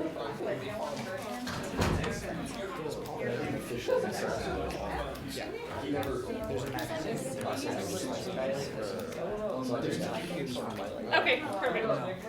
I used to have it. You got the Google machine annoying. You just have to click. The first page is like blank. Yeah, it's interwebs. Okay, so you're good. She has a click. I'm good. So sit down. Go sit down. I can almost hear it like that. Go sit down. Go sit down. That's the first slide. Paul, go sit down. Okay, are we ready? Just tell me. Is that the first slide? Black? Yeah. Okay. We're all set. Everyone please pay attention. This is Okay. All right. So, hi everyone. I'm sorry I have to present after such a long discussion, but I'll try to make this quick and to the point. What Case and I presented to you last semester was the results from our Senate survey with regards to residence halls. We want to move forward with putting forward some recommendations as compiled by the Student Life Committee, and we're presenting those to you this evening so that we can hopefully endorse these recommendations as a Senate. So just the same background as last time, we've gotten feedback about students not being satisfied with the amenities and their states of their residence halls, and the statistics show that 66% of students move off campus after their sophomore year. And we were requested by Residence Life to gather some data about the specific amenities to each residence hall so that we could focus on the issues most pertinent to students as opposed to not knowing what students are having problems with. So as I said, tonight we're doing a follow-up of our recently released report that we released to the public, I believe, a week and a half ago, as well as the recommendations that we are voting on this evening. So just to give you an update about what we did with the results over the break is we tried to make it more comprehensive so we could display both the positives and the negatives of the Residence Life data. So if you guys remember from last semester, we had expressed our data as pie charts, and after major discussion among some of the senators, we decided to switch to a different approach, one of which was we expressed which values got below a 3 on average for each residence hall. So this example in particular is from Quadrangle, and you can see right here, these are all the amenities we had on our survey that were rated below a 3. In addition to that, we felt that we needed to express more of the qualitative concerns that students expressed in the comments on the survey. So, for Quad, this included many things since there are a lot of responses to Quad, so bug infestation, not enough washers and dryers, leaky and uninsulated windows, etc. So this is part of the format of our new report and the way that we're expressing some of that qualitative feedback that we received. In addition, to replace the pie charts, we decided to use a horizontal bar chart format. So here, I apologize that the key is not up here, but the red, there's multiple reds here, but with the projector you can't see, but the dark red represents a 1 rating, and then it goes up, so this is a 2, 3, 4, 5, and then we also additionally included the not available ratings because the pie charts that we presented to you last semester did not include not available, and for some amenities such as air conditioning, that was important to see since some people put not available if they didn't have air conditioning in their halls. So now we have that updated report that we just released, and just as a quick update, we did meet with the administration earlier this semester, and they really liked the report and praised it, and they plan to use it as they move forward with their summer residence hall renovations. So to continue that collaboration, we set forth a series of recommendations. Case led that effort with our residence hall group within the Student Life Committee, and the main goals for these recommendations were first to generate a topic of discussion for continued collaboration with the administration. I think we set forward a very or established a very good collaboration with the administration through this project. We received a lot of praise for the report, and they really appreciated how comprehensive we were about our results. And it's a source of information that they're going to use for their future renovations. So, as our recommendations, we kind of want to set the topics, for future discussions after this year, so that we can continue that collaboration in the future. And additionally, within these recommendations, we wanted to outline the most important needs of the student body, so that in the future we have a discussion point when we're talking to the administration about residence halls. So we sent out several documents of the recommendations. We made a couple edits as a student life committee based upon feedback we received from some of the administrators. And so the final document was sent to you, I believe, right before the Senate meeting, so you can feel free to get out your laptops if you do want to see that. But the first thing that we outlined within our recommendations with regards to specific issues were health and safety. And we consider this the first priority because health and safety is the most important for our students, and we consider that the top need for residence halls. And the different issues that we compiled from mostly our qualitative feedback in the surveys, they included pest infestation, inconsistent window screening, so those that live in quad, you have no screens, which can cause bugs to come in, and even a bird was on the survey. Dirty or damaged furniture in various halls, short sink faucets, so they're not working very well, the water pressure is pretty low, as well as shower heads and more water drainage issues where the showers don't drain and it causes a lot of water to circulate through the bathroom. So with these, they are already being addressed in some of the halls. I believe Warren Hall over the winter 2015 break got updated bathrooms. I don't know if any of you live in Warren, but those were done on the first floor. So the administration has started addressing these issues. They're understanding, especially in the bathrooms, that the mold is a problem. So us pointing these out, I think, will help us, better demonstrate where these issues are existing so that they can continue updating the halls. And I'll get to quad a little later because quad got updated as well. The second thing that we set forward in our residence hall recommendations was to prioritize what we call low cost but impactful changes. So, kind of how the E-board with their budget, they want to allocate their money so that it benefits the most students. So here we want, to make the most impactful changes without spending a ton of money, like, putting in new TVs in the residence halls, and I don't know what else you guys would want.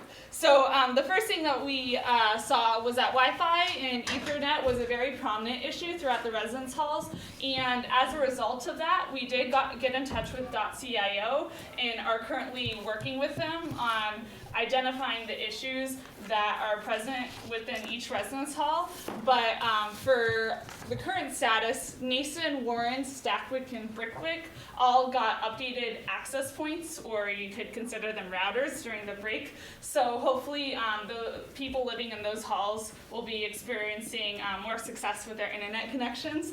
And as I said, we're working with .cio to identify the specific student issues, because they said part of the problem is that every student has a unique issue because they have different computers or their settings are on different configurations. So what our committee is going to keep working on in the future is finding out where in the residence halls are they occurring, is it in the common space, is it in their room, a specific room number, so that .cio can investigate, because sometimes they do say that access points are missed and the student just doesn't get internet access, but they can't know unless if somebody reports it. So that's what's going on there.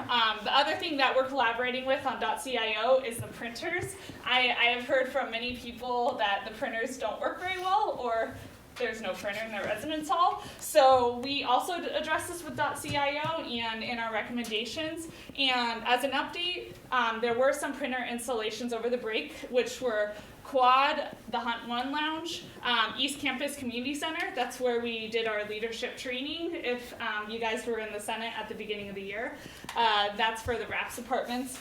North Hall, and then Colony Apartments. So that was great, and with these recommendations, we want to continue discussing where to install or better the situations with printers in other halls. So we might continue doing that by sending another survey out via Facebook and Reddit to find out which locations we might need new printers, or if there's any printers that aren't working very well in other halls. So the last thing on our low cost but impactful changes section, where this is kind of small, but bathroom amenities, we did get very, very low ratings on toilet paper in almost all halls. So I think Case can probably clarify on this, but they might consider switching to 2-ply, but I'm not sure with the budget. I don't know, but it's something that we did include just because students did express high dissatisfaction with the toilet paper, and also similar results were for the paper towels and the paper towel dispensers. So Residence Life is looking into that. I'm not sure where it's going, but we wanted to put it in our recommendations because that's what the results have showed us in our report. So the last point of discussion in our recommendations is the quad. If you guys haven't heard already, the administration is planning on doing a large-scale renovation project in quad during the next 4 or 5 summers. So they began these renovations in winter 2015. I don't know if any of you freshmen or sophomores were the lucky bunch, but they recently renovated one of the bathrooms, or one of the stacks with their restrooms. And what these updates will include are new showers. There's going to be a shower door, no curtains, new sinks, new countertops, new tiling around the walls, and flooring that is supposed to be resistant to water buildup and mold. So they're really, I saw pictures of them, Kyle and Michael did, and I think they looked very nice. So plans for summer 2015 with quad. The restrooms are going to continue. I forgot, I think that they're starting with the stacks most closely to Sage Dining Hall, but I'm not quite sure about that. But they're planning on doing the same thing in the restrooms because they understand that there's a mold issue and a water drainage. So we consider that a very positive out of our feedback. As well, we got a lot of negative feedback about the lighting in the room, so they're going to update with new bright LED lights, and they'll have 2 configurations, so you can have it on a low setting or high setting. So if your light's too bright, that you'll be able to adjust that. They are going to update the flooring. I think that they said it was going to be vinyl, but I'm not positive on that, so don't quote me. But they wanted to get something that's easier to clean than carpet.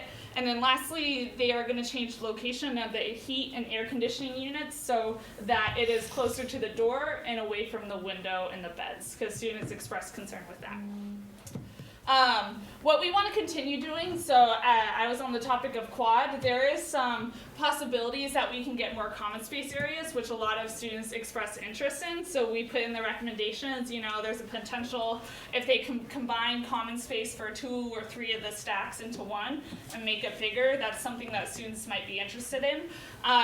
Additionally, as I said earlier on in the presentation, we're really going to focus on identifying the Wi-Fi and printer concerns because our survey wasn't really specific enough to get, you know, the exact problem students were having with the Wi-Fi and the printers and where they were having it. So we're further investigating that and continuing that discussion with .cio.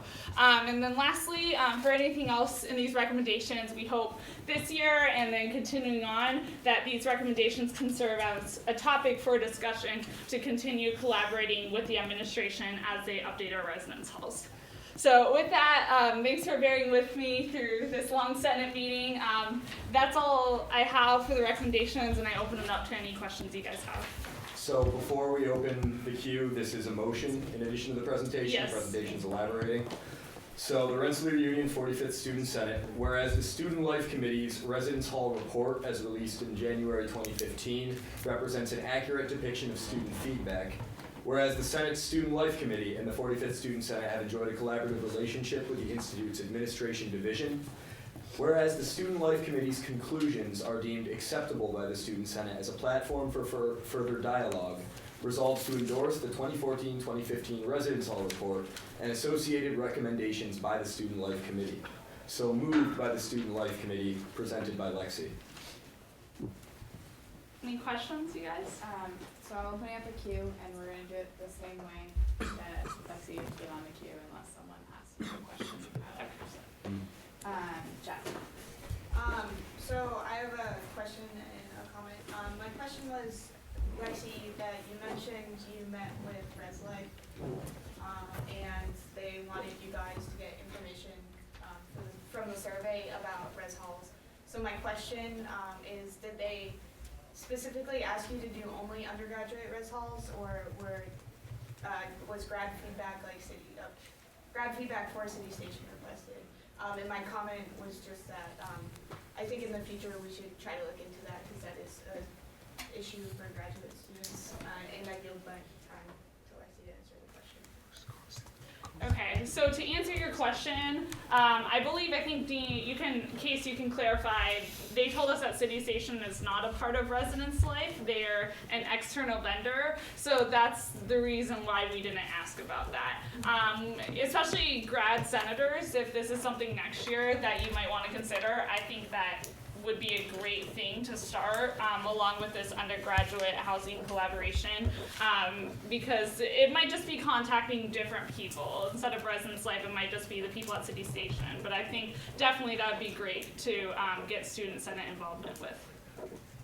Oh yeah, does the 66% of people who move off campus include people who are living in Greek housing, or is Greek housing counted as on campus?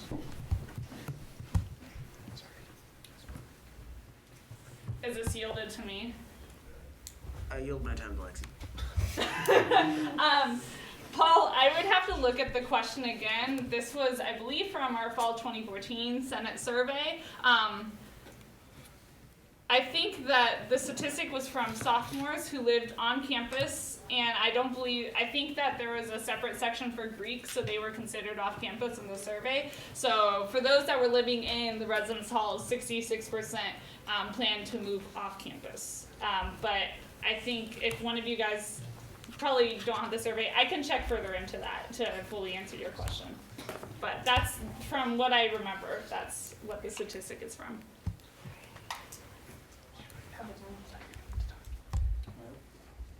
I was just wondering, do they have, the administration have an order set for how they're gonna carry out, the renovations, were the bathrooms, the highest priority for the students, or was it just something they had tabled but they didn't really have an action plan for?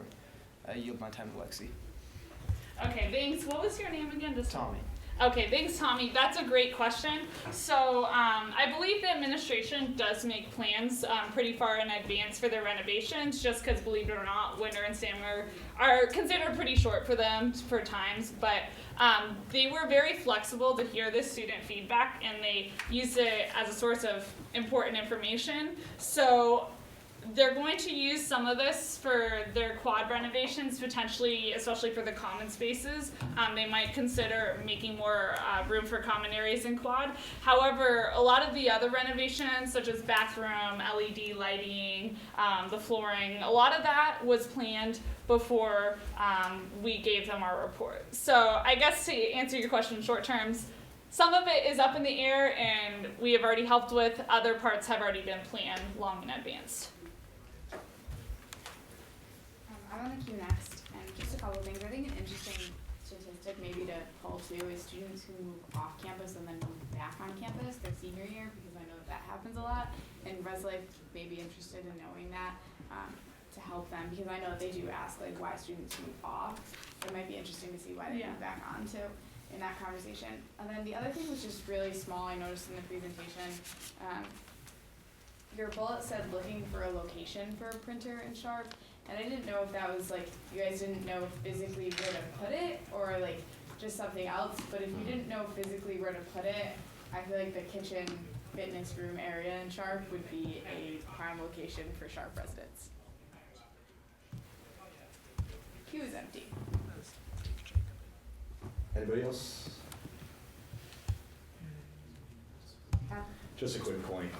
It's been fantastic working with Claude Rounds, working with Alex De Silva, and the others in their division. I've been very, very surprised at the openness that they've had, and very impressed with how willing they've been to talk with us on all of these issues. Michael and Lexi and Case, since Case was at one of these meetings, can all attest to how great the conversations have been. We've already been told that the report will be used as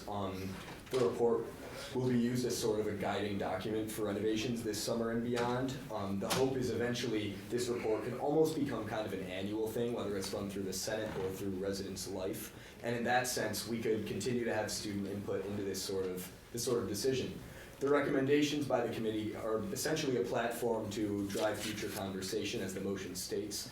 We're going to be kind of leaning towards that. If this passes, we're going to kind of be talking along those lines in future conversations. Our vote here today is basically saying, okay, in addition to endorsing the report, we agree that those recommendations accurately reflect things that would be beneficial to students. So it's been a great positive project, and I'm just looking forward to see where it heads in the future.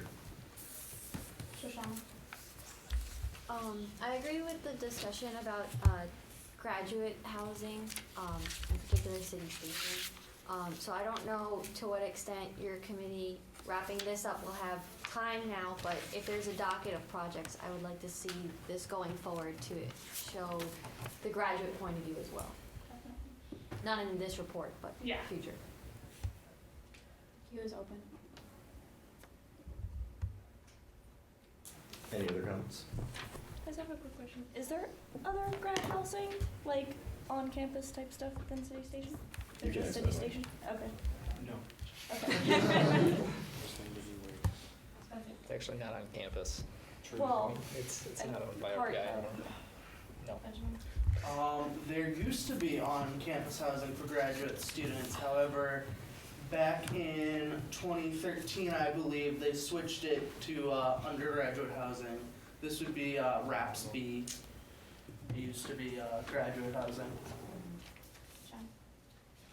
I also want to mention, with regards to City Station, that comparable housing is considerably cheaper as well, so that's another.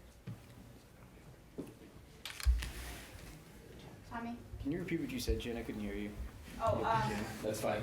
okay, so, the comparable graduate housing that's not City Station, so local apartments, houses and stuff, those are considerably cheaper than living in City Station itself, so I just wanted to.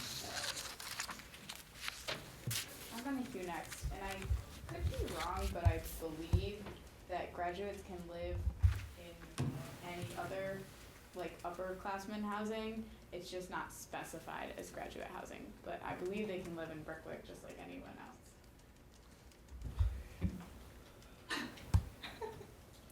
It's not graduate, but like I don't think there's any restriction against it. Anybody else? Okay, seeing none, then we will move to vote. I'm going to reread the motion real quick. The Rensselaer Union 45th Student Senate. Whereas the Student Life Committee's Residence Hall report, as released in January 2015, represents an accurate depiction of student feedback. Whereas the Senate Student Life Committee and 45th Student Senate have enjoyed a collaborative relationship with the Institute's Administration Division. Whereas the Student Life Committee's conclusions are deemed acceptable by the Student Senate as a platform for further dialogue. Resolves to endorse the 2014-2015 Residence Hall report and associated recommendations by the Student Life Committee. So moved by the Student Life Committee and presented by Lexi Rendoni. All those in favor? Do I vote? Yeah, you can vote. Oh.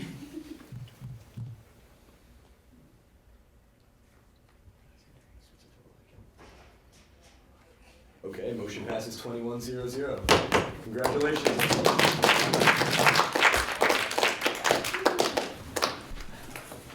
All right, so that concludes our primary agenda. We have a few. We have to get through the normal reports and such. Where's my writing pad? Someone's writing on at this point, I think. Thank you, Michael. Okay, so we're gonna just breeze through committee reports once again, trying to keep these quick unless you have something critical. Paul, Arnie.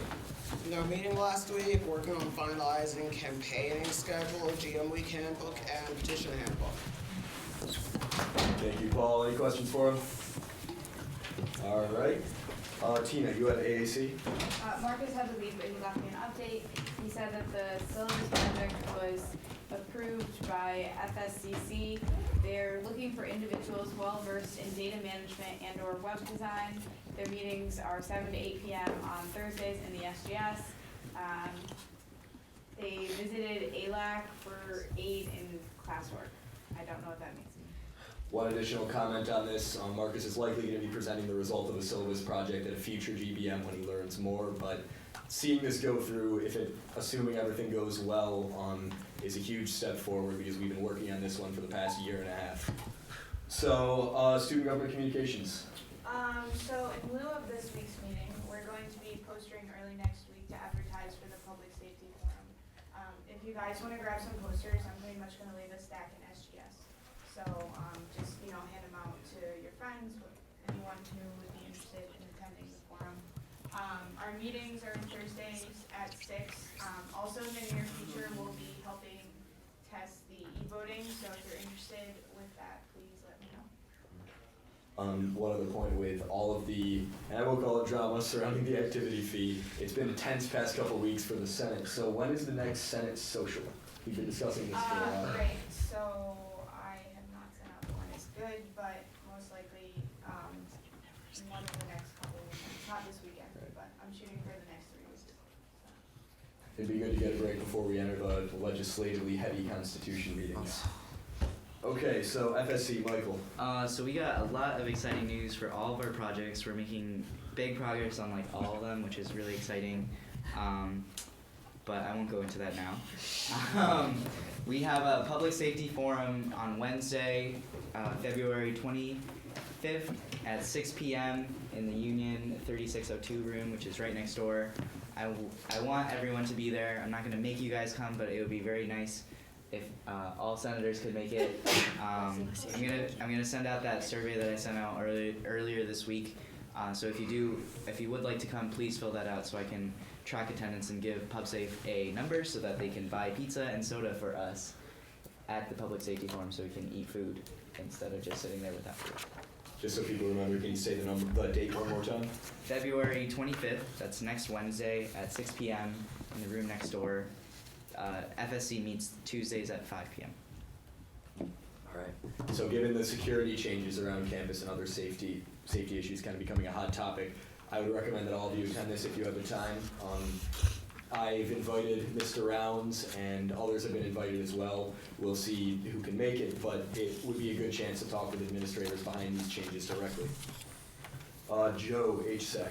So no meeting on Tuesday because we are all from school. We're working on changing our meeting time. That's coming soon. We met with hospitality services yesterday. More info to come.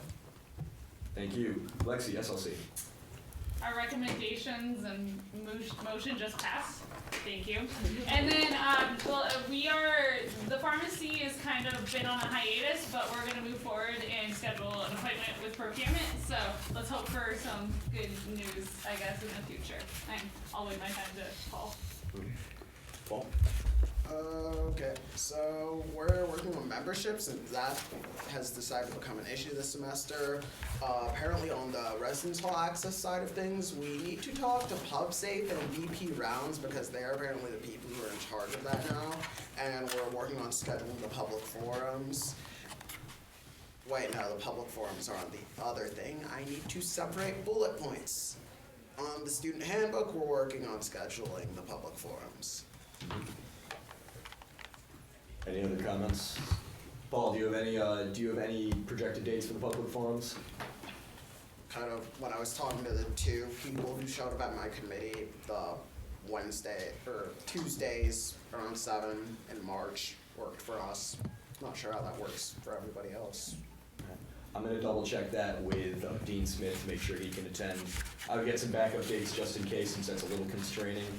Once again, the handbook is still scheduled for a vote on March 19th. Wednesdays work as well. Tuesdays and Wednesdays seem to be pretty fine in general. If anyone doesn't have the handbook, email me. I can send a reminder out to the Senate. It was sent out a while ago, but I can make sure everybody has this. No, it So. These change. The sexual misconduct wasn't sent out. Okay, then I can make sure it is sent out. All right, thank you, Paul. Justin, you have a WebTech update. WebTech meetings are Tuesday at 8 p.m., immediately following SLC. Tina has an update on the website, and petitions is also coming along well. We got an update about that, so that's looking very nice. Petitions is gonna be on, very much on myself, the J Board Chair, and R&E to determine the rules of moderation for the site, following which those will go up alongside the referendum rules that Paul's been gradually working on over the year for a vote before the Senate, ideally on March 5th. Tina, what's your website update? We found someone to design our website. So we started this week, and she's gonna be working on it for us, and we're hoping to have everything done for right around spring break, so that we'll have a fully functional, fully fleshed out website before GM week comes. And on that topic, we need content for that website, in particular pictures. So if you have pictures of senators or Senate things, or if any of e-boards here, which I think is just Shoshana now, e-board as well, you can email them to me. I have tons of them. Joe. And as Paul was Pay attention, showing, guys. there will be a member page on there. So I know it's towards the end of your terms that we're uploading these, but if you'd like to send me a picture of you in your Senate polo, that would be greatly appreciated, because everyone will be getting a bio on this webpage. Jenny, you got something? No, I didn't. Okay.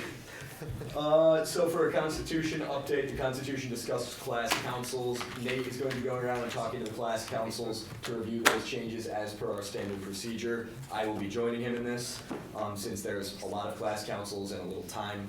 Constitution has 3 more meetings, and that's gonna be next Monday, Monday following that. In addition, as you've all been made aware several times, the next 3 weeks we will be focusing on the Union Constitution changes in a series of amendments. I'm meeting with Anthony, J-Board Chair, and with Nate James to look over the amendments, make sure that they're written in a way that doesn't have any ambiguity or, as we've said before, weird things that allows the GM to bring on the activity fee. So we're going to be doing that. We're going to be making sure that the amendments are broken down appropriately, and they'll be sent to the Senate floor in bunches. We're going to have them out as soon as possible to the Senate, so that the Senate has ample time to review them. But if you have any questions for now, you can email Nate. He's on the Senate email list on CMS, so you should be able to check him out there. And that's about it. E-board. So the executive board didn't meet next week, keeping the time slot open in case there had to be rebudgeting, but they'll be back to normal meeting times. In terms of the UAR, we passed the UAR and the activity fee recommendations. That is wonderful. That being said, we're still gonna meet. Our meetings are Tuesday at 6. We need to update the website, and I'm gonna make a special celebration with lots of celebrating and happiness and smiles and hugs. Oh gosh. Okay. Grad Council, Mike. We have hockey night on the 27th. Come watch a game against Clarkson. I think we'll win. Still sucks. They do. I've heard. Other than that, we got to meet about Ghosteen, and then that's it. Sounds good. Any questions for the Grad Council? I know we talked about Ghosteen quite a bit. Okay, thank you. James, well, we don't have James here, but anyone have an IFC update? Okay. Yesterday. Victoria, Penham. We haven't had a meeting since then, so. All right. So my report. Also on the point of relaxation, I mean this weekend is Winter Carnival on Saturday. So I mean, if you want a chance to relax, enjoy one of our great traditions, just come on up to ECAD. It'll be going from, I believe it's 11 a.m. to around 4 p.m. when the women's hockey game starts. Cameron, you might have. Okay, yeah, this is on Saturday. And I believe it's 3 to 4. Got to check the numbers. Aaron and I are going to be judging a sled competition. So stop by there. You can see us wear the white hats, look all ridiculous. Jazz band's also playing at 1, 12 to 2. It's very different from 1. And there's plenty of other events going on. In addition, listen up everybody. Senate tabling.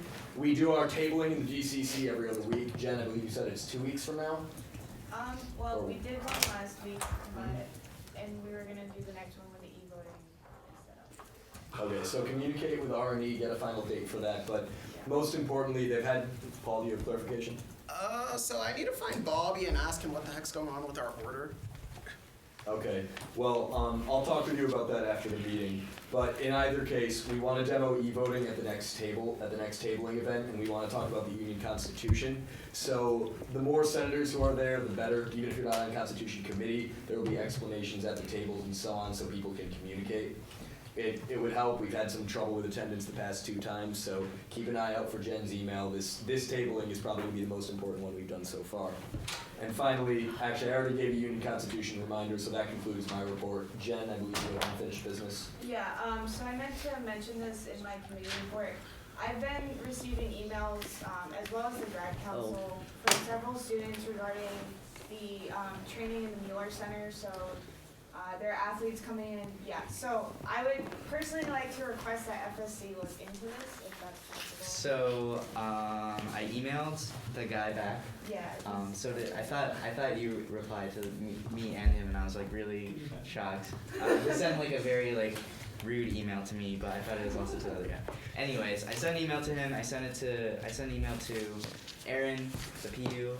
She said, what she told me so far is that this happens every February and March. The only reason like this is blowing up now is because yesterday someone that had a problem with that refused to leave and had to be escorted out of the Mueller Center. So, but she's meeting with the representative from the Mueller Center tomorrow and a student, I don't know which student, but a student over the weekend.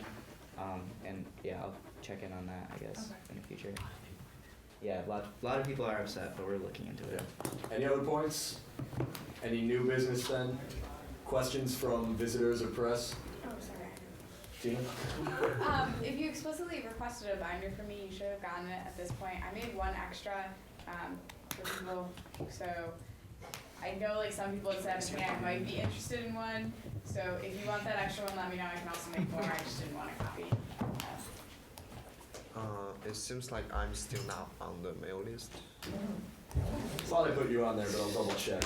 He's not either. Oh, my name is spelled incorrectly on this, like everywhere. You have been a senator for how long, Steve? At this point, it is totally your fault. I'll take no regardless. Also, Victoria, I'm sorry that yours is spelled wrong because I copied that from Kyle's list as well.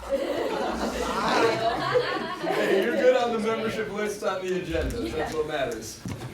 Tommy, you had something? No, I need a binder. You'll definitely get one. Yeah. Okay, Paul? Arnie's formatted wrong here. The N's are lowercase. If any of you have questions about the spelling or formatting of your name or committee, come see us after. Meeting adjourned. Thank you. Yes. Yeah.